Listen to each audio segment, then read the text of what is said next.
Gidirahe dargite yawaqa konab jette anora olte gofta jirenya naf labsite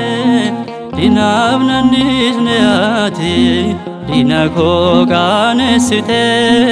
waqa ko jalalakin nabojite irkon ko duga segobaya waqa kona irkon ko duga segobaya moti kona segobaya moti kona irkon ko duga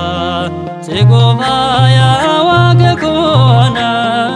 irkon ko duga segobaya moti kona segobaya moti kona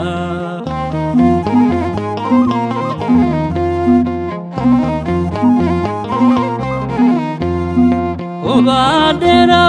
umako jalalatina qabdu ulmatina volte yomiyun irran faddo sinfar fadda ya gofta harka kol kase jinkur sadina jala sitol labase irkon ko duga segobaya